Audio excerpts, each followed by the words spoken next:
सोचिए एक पल के लिए, आप सुबह उठते हैं, चाय बनाते हैं, अपना मोबाइल उठाते हैं और बैंक का मैसेज देखते हैं।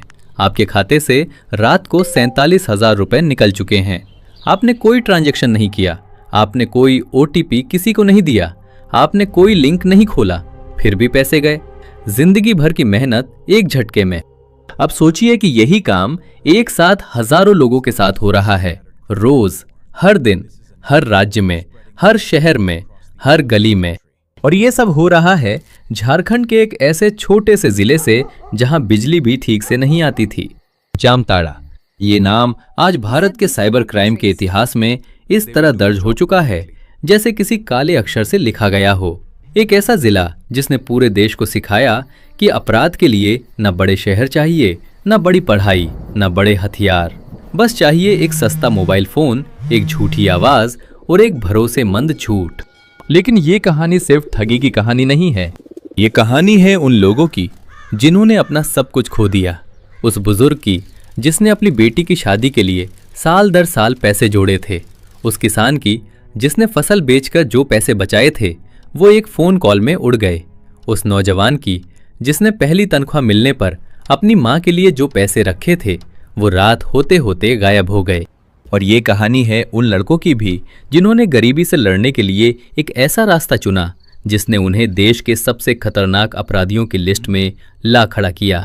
ये कहानी आपको हैरान करेगी, डराएगी और शायद एक ऐसी सच्चाई से रूबरू कराएगी जिसे जानना आज के दौर में हर किसी के लिए जरूरी है, क्योंकि अगली बार वो फोन कॉल आपके पास भी आ सकती है।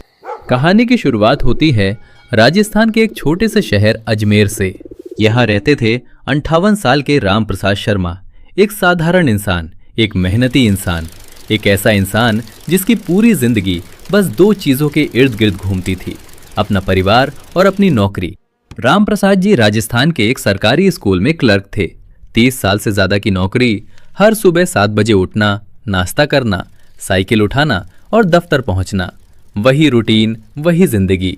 लेकिन इसी साधारण जिंदगी में उन्होंने कुछ असाधारण किया था। उन्होंने अपने 2 बच्चों को पढ़ाया था, अपनी बेटी की अच्छी शादी की थी और रिटायरमेंट के बाद की जिंदगी के लिए साल दर साल पैसे जोड़े थे, 3,40,000 रुपए। यही उनकी पूरी जमा पूंजी थी, यही उनका सपना था। रिटायरमेंट के बाद एक छोटा सा घर, एक शांत जिंदगी, बच्चों के साथ कुछ वक्त। राम प्रसाद जी ज्यादा पढ़े लिखे नहीं थे। स्मार्टफोन उनके लिए एक अजनबी दुनिया की तरह था। उनके बेटे ने उन्हें एक सस्ता एंड्रॉयड फोन दिलाया था, व्हाट्सएप चलाना सिखाया था, बस इतना ही उनकी डिजिटल दुनिया थी। लेकिन उन्हें क्या पता था कि यही फोन एक दिन उनकी पूरी जिंदगी की कमाई निगल जाएगा। अब बात करते हैं दूसरे किरदार की। उत्तर प्रदेश के कानपुर शहर में रहती थीं 44 साल की सुनीता देवी, एक गृहिणी। पति ट्रक ड्राइवर थे। महीने में बमुश्किल 15 से 18,000 रुपए घर आते थे। 2 बच्चे, किराए का घर और एक छोटा सा सपना, अपने बेटे को इंजीनियर बनाने का। सुनीता देवी ने वो सपना पूरा करने के लिए क्या क्या नहीं किया। पड़ोस में खाना बनाने का काम किया, कपड़े सिले, हर महीने थोड़े थोड़े पैसे एक डिब्बे में छुपाए। 89,000 रुपए, यही उनकी दुनिया थी, यही उनकी उम्मीद थी। और एक दिन एक फोन आया। और तीसरा किरदार था पंजाब के लुधियाना का 32 साल का नौजवान करणजीत सिंह, एक छोटी सी कपड़े की दुकान का मालिक। कोरोना के बाद धंधा मंदा हो गया था, बैंक से लोन लिया था, किसी तरह अपनी दुकान बचाए रखी थी। उसके बैंक अकाउंट में उस दिन 1,12,000 रुपए थे। वो पैसे उसने अगले महीने के माल के लिए रखे थे। उस दिन उसके पास भी एक फोन आया। 3 अलग अलग लोग, 3 अलग अलग शहर, 3 अलग अलग जिंदगियां, लेकिन तीनों की तकदीर उस एक दिन एक ही जगह से आई एक आवाज ने बदल दी, जामताड़ा से। और उस आवाज के पीछे था एक ऐसा नेटवर्क जिसे बनाने में सालों लगे थे, एक ऐसा जाल जो इतनी सफाई से बुना गया था कि इसमें फंसने वाले को पता ही नहीं चलता था कि वो फंस चुके हैं। लेकिन वो जाल क्या था, वो नेटवर्क कैसे बना और इन तीनों की जिंदगी में उस एक फोन ने क्या किया, ये जानने के लिए हमें जाना होगा उस जगह जहां से ये सब शुरू हुआ। जामताड़ा, झारखंड, भारत के नक्शे पर एक ऐसा राज्य जो खनिज संपदा से भरपूर है। कोयला, लोहा, तांबा, जमीन के नीचे अरबों की दौलत, लेकिन ऊपर बस गरीबी, बेरोजगारी और एक ऐसी बेबसी जो पीढ़ी दर पीढ़ी चली आ रही थी। जामताड़ा इसी झारखंड का एक जिला है, धनबाद से करीब 60 किलोमीटर दूर। छोटे छोटे गांव, कच्चे रास्ते, टूटे हुए घर और उन घरों में रहने वाले नौजवान जिनके पास ना कोई काम था ना कोई भविष्य। यहाँ की आबादी का बड़ा हिस्सा आदिवासी समुदाय से आता है। शिक्षा का स्तर बेहद कम, सरकारी योजनाएं कागजों पर थीं, जमीन पर हकीकत कुछ और ही थी। जो नौजवान थोड़ा बहुत पढ़ भी लेते थे उनके लिए भी नौकरी के दरवाजे बंद थे। मजदूरी करो या घर बैठो, बस यही दो रास्ते थे। लेकिन इन्हीं बंद दरवाजों के बीच कुछ नौजवानों ने एक तीसरा रास्ता खोज लिया।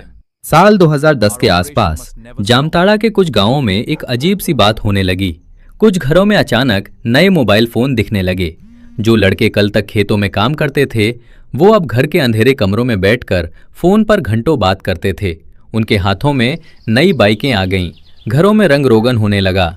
और जब गांव वालों ने पूछा कि इतना पैसा कहां से आया तो जवाब मिलता था कि बाहर काम मिल गया है। लेकिन वो काम बाहर नहीं था, वो काम उन्हीं के कमरों में हो रहा था। जामताड़ा के इन गांवों में एक खास किस्म का माहौल बन चुका था। यहाँ ठगी को अपराध नहीं समझा जाता था, इसे कहा जाता था काम। जो लड़का जितना ज्यादा काम करता था वो उतना ही इज्जतदार माना जाता था। नई पीढ़ी के बच्चे इन लड़कों को अपना आदर्श मानते थे।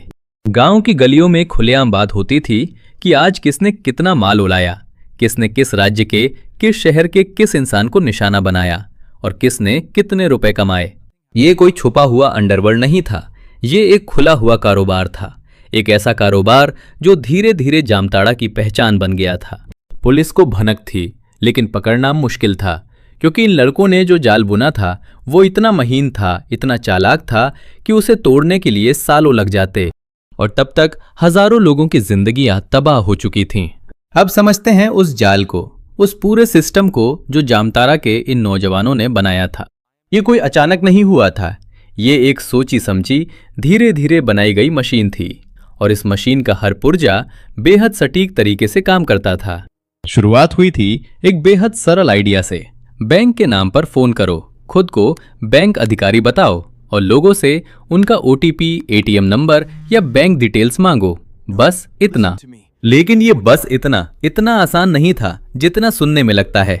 इसके लिए चाहिए था एक पूरा सिस्टम और जामताड़ा के इन लड़कों ने वो सिस्टम बना लिया था। सबसे पहले काम था नंबर जुटाना। लाखों मोबाइल नंबर असली लोगों के असली बैंक खातों से जुड़े। ये नंबर कहां से आते थे? कई जगहों से। कभी किसी बैंक के भ्रष्ट कर्मचारी से खरीदे जाते थे, कभी किसी बीमा कंपनी के डेटाबेस से चुराए जाते थे, कभी सोशल मीडिया पर उपलब्ध जानकारी से जोड़े जाते थे और कभी बस यूं ही रैंडम नंबर डायल किए जाते थे जब तक कोई उठाए।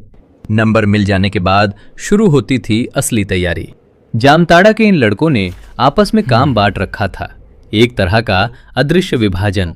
कोई सिर्फ फोन करता था, कोई सिर्फ बात करता था, कोई पैसे ट्रांसफर करवाता था और कोई उन पैसों को निकालने का काम करता था।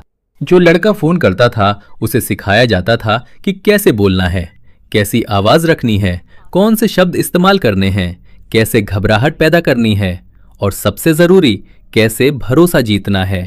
ये ट्रेनिंग होती थी उन्हीं गांवों में, उन्हीं कच्चे कमरों में, जहां एक तजुर्बे का लड़का नए लड़कों को सिखाता था कि किस तरह किसी को बेवकूफ बनाया जाता है। स्क्रिप्ट तैयार होती थी, हाँ, बाकायदा एक स्क्रिप्ट। नमस्ते सर, मैं एसबीआई बैंक के कस्टमर केयर से बोल रहा हूँ। आपका केवाईसी अपडेट नहीं हुआ है। अगर आज रात 12 बजे तक अपडेट नहीं हुआ तो आपका अकाउंट ब्लॉक हो जाएगा। बस इतना सुनते ही आम इंसान घबरा जाता है। अकाउंट ब्लॉक होने का डर, पैसों को खोने का डर, और उसी डर का फायदा उठाया जाता था। जो लोग घबरा जाते थे वो पूछते थे कि क्या करें, और तब शुरू होती थी असली चाल। सर कोई बात नहीं, आप बस अपना एटीएम नंबर बताइए, हम खुद अपडेट कर देते हैं। या फिर सर आपके फोन पर एक ओटीपी आएगा, वो हमें बताइए बस। और जैसे ही वो ओटीपी या एटीएम नंबर मिलता था, खेल खत्म। रामप्रसाद जी के पास भी उस दिन ऐसा ही एक फोन आया था। शाम के करीब 4 बजे का वक्त था। वो अपने घर के बाहर बैठे अखबार पढ़ रहे थे। फोन बजा, अनजान नंबर था। उन्होंने उठाया। दूसरी तरफ से एक शांत, आत्मविश्वास से भरी हुई आवाज आई, हिंदी में, साफ, सुलझी हुई। नमस्ते सर, मैं आपके बैंक की तरफ से बोल रहा हूँ। आपके अकाउंट में कुछ संदिग्ध गतिविधि पाई गई है। आपकी सुरक्षा के लिए हमें तुरंत वेरिफिकेशन करनी होगी। रामप्रसाद जी के हाथ थोड़े कांपे। 3,40,000 रुपए, उनकी पूरी जिंदगी की कमाई। उन्होंने घबराकर पूछा, हाँ बेटा, क्या करना होगा? और उसी एक वाक्य के साथ, उस एक भूल के साथ उनकी जिंदगी की सबसे बड़ी तबाही की शुरुआत हो गई। उस फोन कॉल के दूसरी तरफ था 19 साल का करण मंडल, जामताड़ा के करमाटांड गांव का रहने वाला। 10वीं फेल, घर में माँ बाप और 2 छोटी बहनें। बाप खेतों में मजदूरी करता था। महीने में मुश्किल से 4,000 रुपए आते थे। करण ने पिछले साल तक खुद भी यही करने की सोची थी, लेकिन फिर उसके गांव के एक लड़के ने उसे एक अलग रास्ता दिखाया। उसके हाथ में एक सस्ता स्मार्टफोन था, एक सिम कार्ड जो किसी और के नाम पर था और एक स्क्रिप्ट जो उसे रटाई गई थी।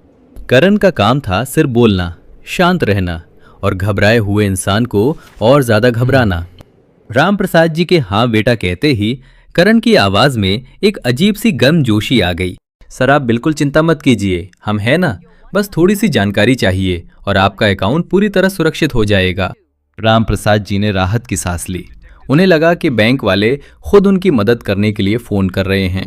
सर सबसे पहले आप अपना अकाउंट नंबर बताइए, बस वेरीफाई करना है। रामप्रसाद जी ने बता दिया। सर अब आपके रजिस्टर्ड मोबाइल नंबर पर एक OTP आएगा, वो OTP हमें बताइए ताकि हम आपकी आइडेंटिटी कंफर्म कर सकें। कुछ सेकंड बाद रामप्रसाद जी के फोन पर एक मैसेज आया, 6 अंकों का OTP। रामप्रसाद जी ने वो नंबर पढ़ना शुरू किया, 427। करण के होठों पर एक हल्की सी मुस्कान आ गई। उसने वो OTP टाइप किया और एंटर दबा दिया। सर 193, और बस उतना काफी था। उसी वक्त कानपुर में सुनीता देवी के पास भी एक फोन आया था। उनके फोन पर आई आवाज थोड़ी अलग थी। इस बार कहानी थी कि उनके बेटे के आधार कार्ड से कोई संदिग्ध लोन लिया जा रहा है और अगर अभी वेरिफिकेशन नहीं हुई तो उनके बेटे को पुलिस पकड़ सकती है। पुलिस का नाम सुनते ही सुनीता देवी का दिल बैठ गया। बेटे को कुछ नहीं होगा ना? उन्होंने कांपती आवाज में पूछा। नहीं माताजी, आप बस हमारी मदद कीजिए, हम सब ठीक कर देते हैं। और सुनीता देवी ने वो सब बता दिया जो उनसे मांगा गया, अपने बैंक की डिटेल्स, अपना ATM नंबर और वो OTP जो उनके फोन पर आया था। 89,000 रुपए एक झटके में। लुधियाना में करणजीत सिंह के साथ थोड़ा अलग तरीका अपनाया गया था। उन्हें एक WhatsApp मैसेज आया, बिल्कुल असली बैंक जैसा दिखने वाला लोगो, एक लिंक और लिखा था कि आपका डेबिट कार्ड ब्लॉक होने वाला है, तुरंत यहाँ क्लिक करके अपडेट करें। करणजीत ने लिंक खोला, एक वेबसाइट खुली, बिल्कुल उनके बैंक की असली वेबसाइट जैसी दिखने वाली। उन्होंने अपनी लॉगिन डिटेल्स डाली, पासवर्ड डाला और सबमिट दबा दिया। उन्हें पता भी नहीं चला कि वो एक नकली वेबसाइट थी, एक फर्जी पेज जो जामताड़ा के किसी लड़के ने रात भर जागकर बनाया था। 1,12,000 रुपए गायब। तीनों के साथ ये सब हुआ एक ही दिन में, एक ही दोपहर में। और जिस कमरे से ये सब हो रहा था वहां बस 3 लड़के थे, 3 सस्ते फोन, एक पुरानी टेबल और दीवार पर लिखे कुछ बैंकों के नाम और उनके फर्जी कस्टमर केयर नंबर। जब काम खत्म हुआ तो करण ने अपना फोन बंद किया, सिम निकाली और उसे तोड़कर फेंक दिया। अगले दिन एक नई सिम होगी, एक नए नंबर से, एक नए शिकार के लिए। उसके चेहरे पर ना कोई पछतावा था, ना कोई डर, बस एक सवाल था जो उसने अपने साथी से पूछा, आज कितना हुआ? जवाब आया, 5 लाख से ज्यादा। करण ने सिर हिलाया और उठकर बाहर चला गया, जैसे कोई आम दिन का आम काम निपटाकर घर जा रहा हो। रामप्रसाद जी को पहले कुछ समझ नहीं आया। फोन कट गया था। उन्होंने सोचा कि काम हो गया, अकाउंट सुरक्षित हो गया। उन्होंने चैन की सांस ली और वापस अपना अखबार उठा लिया। लेकिन कुछ ही मिनटों बाद उनके फोन पर एक मैसेज आया, बैंक का मैसेज, आपके अकाउंट से 3,40,000 रुपए डेबिट किए गए। रामप्रसाद जी ने वो मैसेज 3 बार पढ़ा, तीनों बार जैसे उन्हें यकीन ही नहीं हो रहा था। फिर उनके हाथ कांपने लगे, फोन हाथ से छूट गया। वो उठने की कोशिश करने लगे लेकिन पैरों में जान नहीं थी। 3,40,000 रुपए, 30 साल की मेहनत एक झटके में। उनकी आंखों के सामने अंधेरा छाने लगा। उन्होंने अपने बेटे को आवाज लगाई। बेटा दौड़ कर आया। बाप को इस हाल में देखकर घबरा गया। रामप्रसाद जी बस इतना कह पाए, बेटा सब चला गया। कानपुर में सुनीता देवी को तो मैसेज भी देर से आया। वो रात का खाना बना रही थीं। जब बैंक का अलर्ट आया तो उन्होंने पहले सोचा कि शायद गलती से कोई मैसेज आ गया है। उन्होंने अपने पड़ोसी की बेटी को बुलाया जो थोड़ा पढ़ी लिखी थी। उसने मैसेज पढ़ा और उसका चेहरा सफेद पड़ गया। आंटी, आपके अकाउंट से 89,000 रुपए निकल गए। सुनीता देवी के मुंह से एक चीख निकली। वो धम से जमीन पर बैठ गईं। उनके हाथ से करचुल छूट गईं। रोते रोते वो बस एक ही बात कह रही थीं, मेरे बेटे की पढ़ाई, मेरे बेटे की पढ़ाई। वो 89,000 रुपए उन्होंने सालों में जोड़े थे, एक एक रुपया, एक एक दिन। लुधियाना में करणजीत सिंह को तब पता चला जब उन्होंने अगले दिन सुबह अपना बैंक बैलेंस चेक किया। स्क्रीन पर लिखा था 0 रुपए। वो कुछ देर स्क्रीन को देखते रहे, फिर उन्होंने बैंक को फोन किया। बैंक ने बताया कि रात को उनके अकाउंट से कई ट्रांजैक्शन हुए हैं, अलग अलग खातों में, अलग अलग राज्यों में। करणजीत की दुकान का अगले महीने का माल गया। तीनों ने उसी दिन पुलिस में शिकायत दर्ज कराई, लेकिन पुलिस का जवाब लगभग एक जैसा था। आपने खुद ओटीपी दिया, आपने खुद लिंक खोला, अब हम क्या करें? यह सुनकर तीनों को एक और धक्का लगा।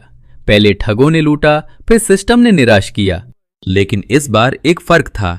इस बार कुछ ऐसे लोग भी थे जो हार मानने को तैयार नहीं थे। शिकायतें आती रहीं रोज, हर राज्य से, हर शहर से। राजस्थान पुलिस के पास, उत्तर प्रदेश पुलिस के पास, पंजाब पुलिस के पास, दिल्ली पुलिस के पास, और धीरे धीरे ये शिकायतें एक जगह जमा होने लगीं, national cyber crime reporting portal पर। लेकिन समस्या ये थी कि हर राज्य की पुलिस अपने अपने दायरे में सोच रही थी। राजस्थान पुलिस राजस्थान में ढूंढ रही थी, यूपी पुलिस यूपी में। किसी को ये नहीं पता था कि ये सारी शिकायतें एक ही जगह से जुड़ी हैं, एक ही नेटवर्क से। तब तक साल 2017 में झारखंड पुलिस के एक अधिकारी के पास एक अजीब सी रिपोर्ट आई। उस रिपोर्ट में लिखा था कि पिछले 3 महीनों में देश भर से आई साइबर ठगी की शिकायतों में से 35% से ज्यादा कॉल्स एक ही जिले से ट्रेस हुई हैं, जामताड़ा। उस अधिकारी का नाम था अमित रेणु। झारखंड पुलिस में डीएसपी एक ऐसा अधिकारी जो अपने काम को बस नौकरी नहीं बल्कि एक मिशन समझता था। जब उसने वो रिपोर्ट पढ़ी तो उसके माथे पर बल पड़ गए। 35%, एक जिले से। उसने तुरंत अपनी टीम बुलाई। टीम छोटी थी, बस 5 लोग, लेकिन सब में एक जज्बा था, कुछ करने का, कुछ साबित करने का। सबसे पहला काम था उन नंबरों को ट्रेस करना जिनसे ठगी के फोन आए थे। लेकिन यहीं पर पहली दीवार आई। जामताड़ा के लड़कों ने एक चालाक तरकीब अपनाई थी। वो कभी अपने असली सिम से फोन नहीं करते थे। वो इस्तेमाल करते थे फर्जी सिम कार्ड, ऐसे सिम जो किसी और के आधार कार्ड पर लिए गए थे। कभी किसी गरीब मजदूर को कुछ पैसे देकर, कभी किसी बुजुर्ग के डॉक्यूमेंट चुराकर, और कभी जाली कागजों पर। एक नंबर ट्रेस होता था तो पता चलता कि वो सिम किसी ऐसे इंसान के नाम पर है जिसे खुद नहीं पता कि उसके नाम पर कोई सिम है। दूसरी दीवार थी पैसों की। ठगे हुए पैसे सीधे जामताड़ा के किसी खाते में नहीं आते थे। वो पहले एक खाते में जाते थे, फिर दूसरे में, फिर तीसरे में, अलग अलग राज्यों में, अलग अलग बैंकों में। जब तक पुलिस एक खाते तक पहुंचती तब तक पैसे कई हाथों से गुजर चुके होते थे। ये एक ऐसी भूल भुलैया थी जिसमें हर मोड़ पर एक नया अंधेरा था। लेकिन अमित रेणु और उनकी टीम ने हार नहीं मानी। उन्होंने एक अलग तरीका अपनाया। तकनीक की जगह जमीन पर उतरे। जामताड़ा के गांवों में खुद गए, सादे कपड़ों में, बिना वर्दी के, आम लोगों की तरह। गांव में घूमे, चाय की दुकानों पर बैठे, लोगों से बातें की, और धीरे धीरे वो तस्वीर बनने लगी जो फाइलों में नहीं दिखती थी। गांव वाले जानते थे, सब जानते थे, लेकिन बोलने से डरते थे, क्योंकि इन लड़कों का रसूख था, पैसा था, और पुलिस से भी कुछ लोगों की सेटिंग थी। लेकिन एक बुजुर्ग ने धीरे से कहा, साहब, उस गली के तीसरे घर में रात को रोशनी जलती है और फोन की आवाजें आती हैं रात के 2 बजे तक। अमित रेणु ने उस बुजुर्ग का हाथ थामा और मन में एक बात तय कर ली। अब ये खेल ज्यादा दिन नहीं चलेगा। उस बुजुर्ग की बात ने एक धागा थमा दिया था और अमित रेणु की टीम ने उस धागे को पकड़कर खींचना शुरू किया। धीरे धीरे कुछ नाम सामने आने लगे। पहला नाम था विकास मंडल, उम्र 24 साल, करमाटाड़ गांव का रहने वाला, 12वीं तक पढ़ा हुआ, जामताड़ा के इस पूरे नेटवर्क का एक मुख्य सूत्रधार। विकास वो इंसान था जिसने इस पूरे धंधे को एक संगठित रूप दिया था। उसने ही नए लड़कों को ट्रेनिंग देना शुरू किया था, उसने ही स्क्रिप्ट तैयार की थी, और उसने ही ये तय किया था कि किस राज्य के लोगों को निशाना बनाना है। विकास के घर में एक कच्ची दीवार पर एक नक्शा लगा था, भारत का नक्शा, जिसमें अलग अलग राज्यों पर निशान लगे थे। राजस्थान, यूपी, पंजाब, हरियाणा, मध्य प्रदेश, हर राज्य के लिए एक अलग स्क्रिप्ट, एक अलग तरकीब। दूसरा नाम था सोनू कुमार, उम्र 21 साल, विकास का चचेरा भाई। सोनू का काम था पैसों को मैनेज करना। जब किसी के अकाउंट से पैसे निकलते थे तो वो पैसे पहले किन खातों में जाते हैं, कहां से कहां ट्रांसफर होते हैं, ये सब सोनू तय करता था। सोनू ने पूरे झारखंड और बिहार में एक नेटवर्क बना रखा था। ऐसे लोग जिनके खाते किराए पर लिए गए थे। हर खाते का मालिक एक गरीब इंसान था जिसे बस यही बताया गया था कि उसके खाते में कुछ पैसे आएंगे और जाएंगे, बदले में उसे हर ट्रांजैक्शन पर कुछ कमीशन मिलेगा। ये लोग खुद नहीं जानते थे कि वो किस अपराध का हिस्सा बन रहे हैं। तीसरा नाम था राजू माझी, उम्र 26 साल। राजू का काम था सबसे खतरनाक। वो इंसान था जो बैंकों के अंदर बैठे भ्रष्ट कर्मचारियों से संपर्क में था, उन कर्मचारियों से जो पैसों के बदले ग्राहकों की जानकारी बेचते थे। नाम, पता, मोबाइल नंबर, बैंक बैलेंस और कभी कभी तो एटीएम का डेटा भी। राजू के पास जो डेटा आता था वो सोने से भी ज्यादा कीमती था, क्योंकि उस डेटा में उन लोगों के नाम होते थे जिनके खातों में पैसे थे, जिन्हें निशाना बनाना आसान था। लेकिन इन सब के पीछे एक और चेहरा था, एक ऐसा चेहरा जो सामने नहीं आता था, जो कभी खुद फोन नहीं करता था, जो कभी खुद पैसे नहीं निकालता था। उस चेहरे का नाम था मुन्ना खान, उम्र 35 साल, जामताड़ा के एक बड़े गांव का रहने वाला। बाहर से देखने पर एक आम किराना दुकानदार, लेकिन असलियत में इस पूरे नेटवर्क का मास्टरमाइंड। मुन्ना ने ही सबसे पहले ये धंधा शुरू किया था। उसने ही विकास को सिखाया था, उसने ही सोनू को खाते मैनेज करना सिखाया था और उसने ही राजू को बैंक कर्मचारियों तक पहुंचने का रास्ता दिखाया था। मुन्ना चालाक था, बेहद चालाक। उसने अपने और अपराध के बीच इतनी परतें बना रखी थीं कि पुलिस उन परतों को हटाते हटाते थक जाती थी। लेकिन मोटिव क्या था? सिर्फ पैसा? हाँ और नहीं भी। पैसा तो था ही, लेकिन इससे भी गहरी बात थी। ये एक विद्रोह था, एक टूटे हुए सिस्टम के खिलाफ। उन नौजवानों का जिन्हें लगता था कि दुनिया ने उन्हें भुला दिया है, जिन्हें लगता था कि अमीर लोग वैसे भी बेईमान हैं, तो उनसे पैसे छीनने में क्या बुराई है। ये सोच गलत थी, बेहद गलत। लेकिन यही सोच उस पूरे नेटवर्क की नींव थी। अमित रेणु की टीम के पास अब नाम थे, चेहरे थे, लेकिन नाम और चेहरे काफी नहीं होते। अदालत में सबूत चाहिए, पक्के, ठोस, अकाट्य। और सबूत जुटाना इस केस में सबसे मुश्किल काम था, क्योंकि जामताड़ा के इन लड़कों ने अपने पीछे बहुत कम निशान छोड़े थे। फर्जी सिम, दूसरों के नाम के खाते और हर कॉल के बाद सिम तोड़ देने की आदत। लेकिन अमित रेणु जानते थे कि अपराधी चाहे कितना भी चालाक हो, वो हमेशा कहीं ना कहीं एक गलती जरूर करता है। पहला सबूत मिला एक मोबाइल टावर से। जब पुलिस ने उन फर्जी नंबरों की कॉल डिटेल रिकॉर्ड खंगाली तो एक बात सामने आई। भले ही सिम अलग अलग नामों पर थी, भले ही नंबर हर बार बदल जाते थे, लेकिन जिन मोबाइल टावरों से वो कॉल होती थीं, वो टावर हमेशा एक ही इलाके के थे। कर्माटांड, नाला, मिहिजाम, जामताड़ा के वही गांव, बार बार, हर बार। ये पहली पक्की कड़ी थी। दूसरा सबूत मिला बैंक ट्रांजैक्शन की गहरी जांच से। पुलिस ने उन सभी खातों को ट्रेस करना शुरू किया जिनमें ठगी के पैसे गए थे। एक खाते से दूसरे, दूसरे से तीसरे, तीसरे से चौथे। ये काम हफ्तों चला, लेकिन आखिरकार जब सारी कड़ियां जोड़ी गईं तो एक पैटर्न सामने आया। पैसे हमेशा आखिर में। झारखंड और बिहार के कुछ खास एटीएम से निकाले जाते थे और उन एटीएम की सीसीटीवी फुटेज में कुछ चेहरे बार बार दिखते थे। पुलिस ने वो फुटेज सुरक्षित की, उन चेहरों की तस्वीरें निकाली और जब उन तस्वीरों को जामताड़ा के गांव वालों को दिखाया गया तो कुछ लोगों ने पहचाना सोनू कुमार। तीसरा सबूत सबसे चौंकाने वाला था। पुलिस को एक पुराने मोबाइल फोन की बरामदगी हुई, एक ऐसे फोन की जिसे किसी ने एक खेत में फेंक दिया था, शायद जल्दबाजी में, शायद घबराहट में। उस फोन में डेटा डिलीट किया गया था, लेकिन फोरेंसिक टीम ने उस डेटा को रिकवर किया और जो मिला वो किसी खजाने से कम नहीं था। उस फोन में सैकड़ों नामों और नंबरों की एक लिस्ट थी, निशाना बनाए जाने वाले लोगों की।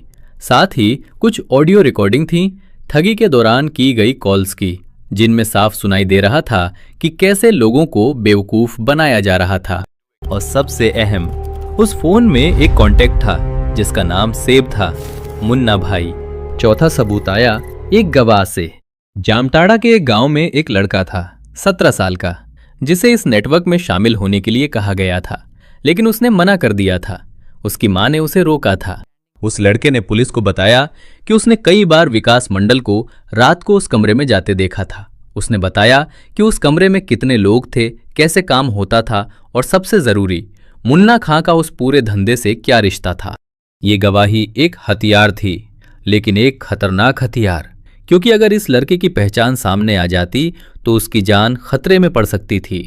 अमित रेणु ने उस लड़के की पहचान गुप्त रखी और उसकी मां को एक वादा दिया, आपके बेटे को कुछ नहीं होगा। जैसे जैसे जांच आगे बढ़ी, एक के बाद एक ऐसे सच सामने आने लगे जिन्होंने अमित रेणु और उनकी पूरी टीम को हिलाकर रख दिया। पहला सच था सबसे कड़वा। जब पुलिस ने जामताड़ा के इन गांवों में छापेमारी की तैयारी शुरू की तो उन्हें पता चला कि उनकी टीम में कोई मुखबिर है, कोई ऐसा इंसान जो उनकी हर हरकत की खबर मुन्ना खां तक पहुंचा रहा था। इसीलिए जब भी पुलिस किसी गांव में पहुंचती थी तो वहां कोई नहीं मिलता था। कमरे खाली होते थे, फोन गायब होते थे और लड़के जंगलों में छुप जाते थे। अमित रेणु को समझ आ गया, ये खेल सिर्फ बाहर नहीं खेला जा रहा था, ये खेल अंदर से भी खेला जा रहा था। दूसरा सच था और भी चौंकाने वाला। जब पुलिस ने उन बैंक कर्मचारियों की जांच शुरू की जो इस नेटवर्क को डेटा बेच रहे थे, तो पता चला कि ये सिर्फ एक या दो कर्मचारी नहीं थे, ये एक पूरी चेन थी। राजस्थान के एक बैंक में एक क्लर्क, यूपी में एक बैंक मित्र, बिहार में एक बैंक एजेंट और झारखंड में खुद एक बैंक अधिकारी। ये सब लोग अपने ही ग्राहकों का डेटा बेच रहे थे। हर डेटा सेट की कीमत थी, कभी 500 रुपए प्रति नाम, कभी 1000 रुपए प्रति नाम। और जिन ग्राहकों के खातों में ज्यादा पैसे होते थे उनका डेटा और महंगा बिकता था। राम प्रसाद जी का नाम और उनके 3,40,000 रुपए का बैलेंस, ये डेटा किसी ने बेचा था, किसी ऐसे इंसान ने जो उनका विश्वास पात्र होना चाहिए था। तीसरा सच था सबसे ज्यादा दिल दहलाने वाला।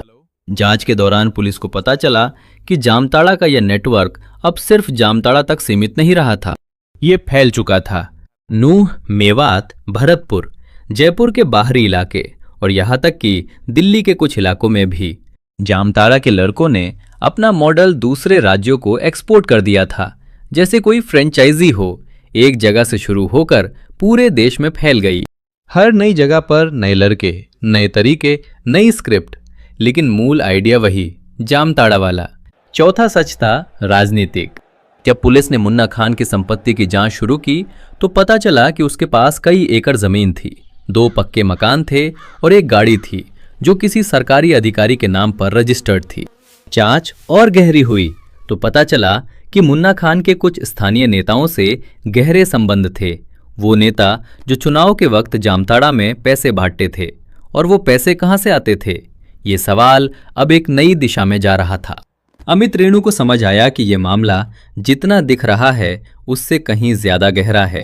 पांचवा और सबसे चौंकाने वाला सच, जब पुलिस ने उन पीड़ितों की पूरी लिस्ट बनाई जिन्होंने शिकायत दर्ज कराई थी, तो एक नाम देखकर पूरी टीम एक पल के लिए रुक गई। उस लिस्ट में एक पुलिस वाले का भी नाम था, बिहार के एक थाने का एक हवलदार, जिसके खाते से 22,000 रुपए निकाले गए थे। वो हवलदार जो साइबर क्राइम की शिकायतें लेता था, वो खुद भी इन ठगों का शिकार हो गया था। ये सुनकर अमित रेणु के मुंह से बस एक ही बात निकली, ये लोग सच में बेखौफ हैं। जहां जैसे जैसे आगे बढ़ी, एक सवाल बार बार उठता रहा, ये लड़के ऐसे क्यों बने? ये सवाल सिर्फ कानूनी नहीं था, ये सवाल समाजशास्त्र का था, मनोविज्ञान का था और कहीं ना कहीं हम सब के अपने सिस्टम का था। अमित रेणु ने जब इन लड़कों से अलग अलग पूछताछ की तो जो तस्वीर उभरी वो बेहद जटिल थी, बेहद परतदार। करण मंडल से जब पूछा गया कि उसे कभी पछतावा नहीं हुआ, तो उसने जो जवाब दिया वो सुनकर पूरा कमरा चुप हो गया। साहब, मेरे बाप ने पूरी जिंदगी खेत में मेहनत की, क्या मिला? बीमारी, कर्ज और इज्जत, वो भी नहीं। मैंने 3 महीने में उतना कमाया जितना वो 30 साल में नहीं कमा पाए, तो मुझे क्यों पछताना चाहिए? ये जवाब गलत था, बिल्कुल गलत। लेकिन इस जवाब के पीछे एक ऐसा दर्द था जिसे नजरअंदाज करना मुश्किल था। मनोवैज्ञानिकों ने जब इन लड़कों के प्रोफाइल का अध्ययन किया तो कुछ चीजें बार बार सामने आईं। पहली बात, इन लड़कों में पीड़ित के प्रति कोई सहानुभूति नहीं थी। वो जिसे लूट रहे थे उसे वो एक असली इंसान नहीं समझते थे, बस एक नंबर, बस एक टारगेट। फोन के उस पार जो इंसान था, उसकी तकलीफ, उसके आंसू, उसकी बर्बाद होती जिंदगी, ये सब उनके लिए मायने नहीं रखता था। मनोविज्ञान में इसे कहते हैं डीह्यूमनाइजेशन, जब आप किसी को इंसान की तरह नहीं देखते। दूसरी बात, इन लड़कों में अपराध बोध लगभग नहीं था, क्योंकि उन्हें बचपन से यही देखने को मिला था। गांव में जो पैसे वाला था वो इज्जतदार था, चाहे वो पैसा कहीं से भी आया हो। नैतिकता और सफलता के बीच की लकीर उनके लिए कभी थी ही नहीं। तीसरी बात सबसे गहरी थी। इन लड़कों ने एक मानसिक तर्क बना रखा था अपने अपराध को सही ठहराने का। हम अमीरों को लूटते हैं, बैंक वाले खुद लोगों को लूटते हैं, हम तो बस वही पैसे वापस लेते हैं। सरकार ने हमारे लिए कुछ नहीं किया तो हम सरकार के कानून क्यों माने? ये तर्क छूटे थे, लेकिन इन तर्कों ने उनके मन में एक ऐसी दीवार खड़ी कर दी थी जिसके पीछे वो अपने अपराध को छुपा लेते थे। लेकिन सबसे दुखद बात ये थी, इन लड़कों में से कई बेहद होशियार थे, तेज दिमाग, तकनीक की समझ, लोगों को पढ़ने की काबिलियत। अगर इन्हें सही मौका मिला होता, सही शिक्षा, सही माहौल, तो यही लड़के शायद इंजीनियर होते, शायद उद्यमी होते। लेकिन सिस्टम ने उन्हें वो मौका नहीं दिया और उन्होंने अपनी काबिलियत को एक गलत रास्ते पर लगा दिया। ये त्रासदी सिर्फ उनकी नहीं थी, यह त्रासदी उस पूरे समाज की थी जिसने उन्हें बनाया था। हफ्ते बीते, महीने बीते, लेकिन अमित, रेणु की टीम रुकी नहीं। उन्होंने अपनी रणनीति बदली। अब वो सामने से नहीं बल्कि पीछे से वार करने वाले थे। उन्होंने तय किया कि अब कोई बड़ी छापेमारी नहीं होगी, कोई शोर नहीं होगा, कोई खबर नहीं लीक होगी, बस चुपचाप, धीरे धीरे, एक एक करके। सबसे पहला बड़ा कदम था उस मुखबिर को ढूंढना जो टीम के अंदर था। अमित, रेणु ने एक चाल चली। उन्होंने अपनी टीम के अलग अलग सदस्यों को अलग अलग झूठी जानकारी दी। हर सदस्य को एक अलग तारीख बताई गई, एक अलग गांव का नाम बताया गया, एक अलग ऑपरेशन का नाम बताया गया, और फिर इंतजार किया। 3 दिन बाद पता चला कि मुन्ना खान ने अपने लड़कों को एक खास गांव से हटने का आदेश दिया था, वही गांव जिसका नाम सिर्फ एक सदस्य को बताया गया था। मुखबिर पकड़ा गया। वो टीम का एक जूनियर कांस्टेबल था जिसे हर महीने 5,000 रुपए मिलते थे बस खबर पहुंचाने के। उसे तुरंत सस्पेंड किया गया और अब रास्ता साफ था। दूसरा बड़ा कदम था तकनीक का इस्तेमाल। अमित, रेणु ने साइबर क्राइम एक्सपर्ट्स की एक विशेष टीम बुलाई। उन एक्सपर्ट्स ने एक काम किया जो इस पूरे केस का टर्निंग पॉइंट साबित हुआ। उन्होंने एक फर्जी बैंक अकाउंट बनाया, एक ऐसा अकाउंट जो देखने में बिल्कुल असली लगता था। उसमें एक मोटी रकम दिखाई गई और उस अकाउंट का डेटा उन्हीं चैनलों के जरिए लीक किया गया जिनसे जामताड़ा के लड़के डेटा खरीदते थे। ये एक जाल था और जामताड़ा के लड़के उसमें फंसने वाले थे। 2 दिन बाद उस फर्जी अकाउंट पर एक फोन आया। नमस्ते सर, मैं आपके बैंक की तरफ से बोल रहा हूं। वही आवाज, वही लहजा, वही स्क्रिप्ट, लेकिन इस बार दूसरी तरफ कोई घबराया हुआ बुजुर्ग नहीं था। दूसरी तरफ था अमित, रेणु की टीम का एक अधिकारी जो बड़े आराम से उस लड़के को बात करने दे रहा था और साथ ही उस कॉल को ट्रेस कर रहा था। कॉल 4 मिनट 37 सेकंड चली और उतने में काम हो गया। कॉल का सोर्स ट्रेस हुआ, जामताड़ा के कर्माटांड गांव का एक मोबाइल टावर, और उस टावर की रेंज में उस वक्त मौजूद सभी नंबरों की लिस्ट निकाली गई। उस लिस्ट में एक नंबर था जो पहले भी कई बार उसी टावर से एक्टिव हुआ था, उसी वक्त जब ठगी की कॉल्स हुई थीं। वो नंबर सोनू कुमार के एक करीबी रिश्तेदार के नाम पर रजिस्टर्ड था। तीसरा और सबसे बड़ा कदम, अमित, रेणु ने उस रात अपनी पूरी टीम को इकट्ठा किया, लेकिन इस बार कोई फोन नहीं किया गया, कोई वायरलेस मैसेज नहीं भेजा गया, सबको सीधे बुलाया गया, आमने सामने। उस रात की ब्रीफिंग में एक ही बात कही गई, कल सुबह 4 बजे एक साथ 7 जगह एक साथ छापा। कोई लीक नहीं होना चाहिए, कोई खबर नहीं पहुंचनी चाहिए, और इस बार कोई खाली हाथ नहीं लौटेगा। टीम के हर सदस्य की आंखों में एक चमक थी। महीनों की मेहनत, सैकड़ों रातों की जागरण और हजारों पीड़ितों के आंसू, आज उन सब का हिसाब होने वाला था। 4 मार्च 2018 सुबह के 4 बजे। झारखंड के आसमान में अभी अंधेरा था, गांव में सन्नाटा था। कुत्तों के भौंकने की आवाज के अलावा कोई हलचल नहीं थी। लेकिन उस सन्नाटे के बीच 7 अलग अलग जगहों पर 7 अलग अलग टीमें चुपचाप अपनी अपनी जगह पहुंच चुकी थीं, बिना सायरन के, बिना शोर के, बिल्कुल खामोशी से। अमित रेणु खुद करमाटांड गांव की टीम के साथ थे। उनके हाथ में एक वॉकी टॉकी था और उनकी नजरें उस घर पर टिकी थीं जिसके बारे में उस बुजुर्ग ने बताया था।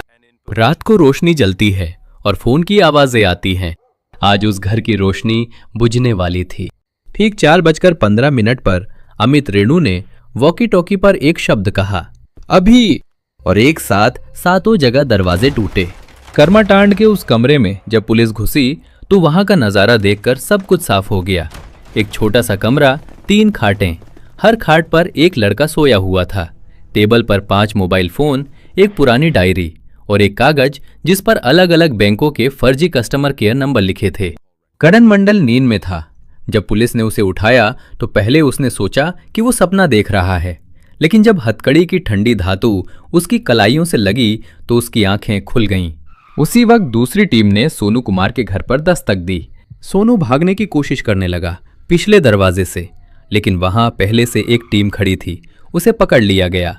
उसके कमरे में जो मिला वो और भी चौंकाने वाला था। एक पूरा रजिस्टर जिसमें सैकड़ों बैंक खातों के नंबर लिखे थे, किन खातों में पैसे आने हैं, किन से निकालने हैं और किसे कितना कमीशन देना है। ये एक पूरा हिसाब किताब था, एक अपराध की बैलेंस शीट। लेकिन सबसे नाटकीय गिरफ्तारी हुई मुन्ना खान की। मुन्ना खान को इस छापेमारी की भनक लग गई थी। शायद किसी ने आखिरी वक्त पर खबर पहुंचाने की कोशिश की थी। वो भागने की तैयारी में था। उसकी गाड़ी घर के बाहर खड़ी थी, इंजन चालू था, लेकिन जब वो घर से निकला तो सामने अमित रेणु खड़े थे। दोनों की आंखें मिली। मुन्ना खान ने एक पल सोचा, फिर उसने गाड़ी की तरफ कदम बढ़ाया, लेकिन तब तक 4 पुलिस वाले उसके चारों तरफ आ चुके थे। मुन्ना खान रुक गया। उसके चेहरे पर न डर था न पछतावा, बस एक खाली सी नजर थी, जैसे उसे पहले से पता था कि एक दिन यही होगा। उस एक रात में कुल 27 गिरफ्तारियां हुईं, अलग अलग गांवों से, अलग अलग उम्र के लड़के, कोई 17 साल का, कोई 35 साल का, कोई पहली बार पकड़ा गया था, कोई पहले भी जमानत पर छूट चुका था। पुलिस ने उस एक रात में 95 मोबाइल फोन जब्त किए, 193 सिम कार्ड, 23 डायरियां और ढेर सारे कागज जिन पर हजारों लोगों के नाम और बैंक डिटेल्स लिखी थीं। जब उन कागजों को गिना गया तो पता चला कि इस नेटवर्क ने देश के 22 राज्यों में कुल मिलाकर 4700 से ज्यादा लोगों को ठगा था। 4 करोड़ 70 लाख रुपए से ज्यादा। अमित रेणु उस सुबह गांव के बाहर खड़े थे। सूरज निकल रहा था। उन्होंने एक गहरी सांस ली। उनके दिमाग में राम प्रसाद जी का चेहरा आया, सुनीता देवी की आवाज आई, करणजीत सिंह की खाली आंखें आईं। आज उन सब के लिए कुछ हुआ था, पूरा नहीं लेकिन कुछ तो हुआ था। गिरफ्तारी हो चुकी थी, लेकिन असली लड़ाई अब शुरू हुई थी। 27 आरोपियों को जामताड़ा के थाने लाया गया, एक एक करके, हथकड़ियों में, लेकिन इनमें से कई के चेहरे पर अजीब सा आत्मविश्वास था, जैसे उन्हें पता हो कि ये सब बस कुछ दिनों की बात है, जमानत मिलेगी और वो फिर वही करेंगे जो पहले करते थे, क्योंकि यही पहले होता आया था। जामताड़ा में पकड़े जाना, जमानत पर छूट जाना और वापस उसी धंधे में लग जाना, ये एक चक्र था, एक ऐसा चक्र जो सालों से चल रहा था। लेकिन इस बार अमित रेणु ने तय कर लिया था कि ये चक्र टूटेगा। पूछताछ का दौर शुरू हुआ। सबसे पहले करण मंडल से पूछताछ हुई। करण शुरू में चुप रहा, एकदम खामोश, जैसे उसे पता हो कि क्या बोलना है और क्या नहीं। अमित रेणु उसके सामने बैठ गए। कोई चिल्लाहट नहीं, कोई धमकी नहीं, बस शांत आवाज में एक सवाल, करण, तुमने आज तक कितने लोगों को लूटा है, कभी सोचा है? करण ने कोई जवाब नहीं दिया। अमित रेणु ने एक फाइल खोली, उसमें से एक कागज निकाला और करण के सामने रख दिया। वो राम प्रसाद जी की शिकायत थी, जिसमें उन्होंने लिखा था कि उनकी बेटी की शादी के लिए जो पैसे जोड़े थे वो सब चले गए और अब वो नहीं जानते कि क्या करें। करण ने वो कागज पढ़ा। एक पल के लिए उसकी आंखें रुकी, लेकिन फिर उसने कागज वापस धकेल दिया। ये मेरी गलती नहीं है, इन्होंने खुद ओटीपी दिया। सोनू कुमार की पूछताछ ज्यादा नाटकीय रही। सोनू चालाक था, उसने वकील मांगा, चुप रहने का अधिकार मांगा और बार बार एक ही बात कही, मुझे कुछ नहीं पता, मैं बस अपने दोस्तों के साथ था। लेकिन जब पुलिस ने उसके सामने वो रजिस्टर रखा जो उसके कमरे से मिला था और उसमें उसकी अपनी हैंडराइटिंग में लिखे हुए बैंक खातों के नंबर दिखाए तो सोनू का आत्मविश्वास थोड़ा डगमगाया। ये रजिस्टर मेरा नहीं है, तो तुम्हारे कमरे में कैसे मिला? सोनू चुप हो गया। मुन्ना खान की पूछताछ सबसे लंबी चली। मुन्ना एक अनुभवी इंसान था। उसने पुलिस की हर चाल देखी हुई थी। वो जानता था कि कैसे बात करनी है, कैसे घुमाना है, कैसे वक्त बर्बाद करना है। उसने शुरुआत में सब कुछ नकार दिया। मैं एक किराना दुकानदार हूं, मुझे साइबर क्राइम के बारे में कुछ नहीं पता। लेकिन जब अमित रेणु ने उसके सामने वो फोन रखा जिसमें मुन्ना भाई का नंबर सेव था और उसकी कॉल डिटेल रिकॉर्ड रखी जिसमें सैकड़ों बार करण और सोनू से बात करने के सबूत थे, तो मुन्ना की आवाज पहली बार कांपी।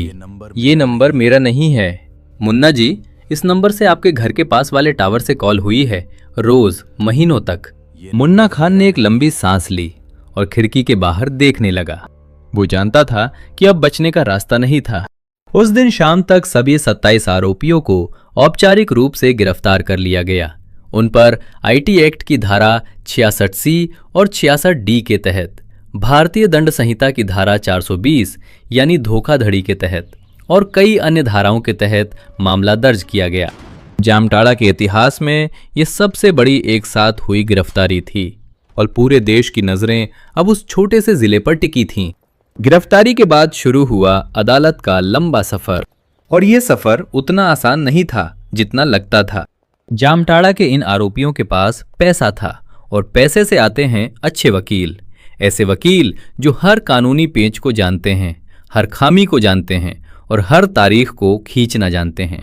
पहली सुनवाई में ही बचाव पक्ष के वकील ने दलील दी कि सबूत पर्याप्त नहीं है, गिरफ्तारी प्रक्रिया में खामियां हैं और आरोपियों को जमानत मिलनी चाहिए। अदालत ने जमानत की अर्जी पर सुनवाई शुरू की। अमित रेणु की टीम ने रात भर जागकर जवाब तैयार किया, हर सबूत को एक बार फिर से जोड़ा, हर कड़ी को मजबूत किया और अगली सुबह अदालत में वो फाइल पेश की जिसमें 4700 से ज्यादा पीड़ितों के नाम थे 22 राज्यों से। अदालत ने जमानत की अर्जी खारिज कर दी। मुकदमा चला, लंबा चला। गवाह पेश हुए, सबूत पेश हुए, फॉरेंसिक रिपोर्ट पेश हुई और एक एक करके वो सारे तथ्य अदालत के सामने रखे गए जो महीनों की मेहनत से जुटाए गए थे। सबसे अहम गवाही थी उस 17 साल के लड़के की जिसकी पहचान अदालत में गुप्त रखी गई। उसने जो बयान दिया वो इस पूरे मामले की रीढ़ बन गया। उसने बताया कि कैसे ये नेटवर्क काम करता था, कैसे नए लड़कों को ट्रेनिंग दी जाती थी और मुन्ना खां का इस पूरे धंधे में क्या रोल था। मुन्ना खान के वकील ने उस गवाही को चुनौती दी, लेकिन जब फोरेंसिक सबूत और कॉल डिटेल रिकॉर्ड सामने आए तो बचाव पक्ष की दलीलें कमजोर पड़ने लगीं। फैसले का दिन आया। अदालत ने मुन्ना खान को धोखाधड़ी और साइबर अपराध के तहत दोषी पाया। उसे 3 साल की कैद और भारी जुर्माने की सजा सुनाई गई। विकास मंडल को 2 साल की कैद, सोनू कुमार को 2 साल की कैद, करण मंडल को, क्योंकि वो नाबालिग नहीं था लेकिन उम्र कम थी, 1 साल की कैद और सुधार गृह में भेजने का आदेश। बाकी आरोपियों को उनकी भूमिका के हिसाब से अलग अलग सजाएं सुनाई गईं। लेकिन क्या ये सजाएं काफी थीं? राम प्रसाद जी के 3,40,000 रुपए वापस नहीं आए। सुनीता देवी के 89,000 रुपए वापस नहीं आए। करणजीत सिंह का नुकसान वापस नहीं हुआ और जामताड़ा में अभी भी कुछ कमरों में रात को रोशनी जलती थी। ये लड़ाई खत्म नहीं हुई थी, बस एक अध्याय खत्म हुआ था। जामताड़ा की गिरफ्तारियों की खबर जैसे ही मीडिया में आई, पूरे देश में एक अजीब सी प्रतिक्रिया हुई। एक तरफ राहत थी कि चलो कुछ हुआ, कि चलो किसी ने कुछ किया, लेकिन दूसरी तरफ एक गहरी बेचैनी भी थी, क्योंकि लोगों को पता था कि ये सिर्फ एक नेटवर्क था, एक जिले का एक छोटा सा हिस्सा। पूरी तस्वीर बहुत बड़ी थी। सोशल मीडिया पर जामताड़ा ट्रेंड करने लगा। लोगों ने अपने अपने अनुभव शेयर किए। हजारों लोगों ने लिखा कि उनके साथ भी ऐसा हुआ था, लेकिन उन्होंने कभी शिकायत नहीं की, शर्म की वजह से या इस डर से कि पुलिस कुछ नहीं करेगी। ये संख्या चौंकाने वाली थी। रामप्रसाद जी जब टीवी पर ये खबर देख रहे थे तो उनके बेटे ने उनसे पूछा, पापा क्या पैसे वापस मिलेंगे? रामप्रसाद जी ने एक पल चुप रहे, फिर धीरे से बोले, नहीं बेटा, पैसे तो नहीं मिलेंगे, लेकिन शायद किसी और के पैसे बचेंगे। ये एक बुजुर्ग इंसान की सबसे बड़ी बात थी, खुद सब कुछ खोकर भी दूसरों के बारे में सोचना। सुनीता देवी के बेटे ने अपनी मां से वादा किया कि वो पढ़ेगा, मेहनत करेगा और माँ के सपने को पूरा करेगा किसी और तरीके से। सुनीता देवी ने उस दिन पहली बार महीनों बाद ठीक से खाना खाया। करणजीत सिंह ने अपनी दुकान बंद नहीं की। उसने बैंक से दोबारा छोटा लोन लिया और फिर से शुरुआत की। उसने अपने दुकान के बाहर एक छोटा सा पोस्टर लगाया, ओटीपी किसी को मत दो, चाहे कोई भी हो। जामताड़ा की इस कहानी ने पूरे देश में साइबर क्राइम के प्रति जागरूकता की एक लहर पैदा की। सरकार ने नेशनल साइबर क्राइम हेल्पलाइन 1930 को और मजबूत किया। बैंकों ने अपने ग्राहकों को बार बार अलर्ट भेजना शुरू किया। स्कूलों में साइबर सुरक्षा के बारे में पढ़ाया जाने लगा। नेटफ्लिक्स ने इस पूरी कहानी पर एक वेब सीरीज बनाई जिसका नाम रखा गया जामताड़ा, सबका नंबर आएगा। उस सीरीज ने पूरे देश में धूम मचा दी और लाखों लोगों ने पहली बार इस खतरे को करीब से समझा। लेकिन जमीनी हकीकत अभी भी बदल नहीं पाई थी पूरी तरह, क्योंकि जब तक गरीबी है, जब तक बेरोजगारी है, जब तक शिक्षा का अभाव है, तब तक जामताड़ा जैसी जगहें बनती रहेंगी। और जब तक जागरूकता नहीं है, जब तक लोग ओटीपी शेयर करते रहेंगे, तब तक शिकार होते रहेंगे। ये एक ऐसी लड़ाई थी जो सिर्फ पुलिस नहीं लड़ सकती थी, ये लड़ाई हम सबकी थी। दोस्तों, ये कहानी सिर्फ जामताड़ा की नहीं है।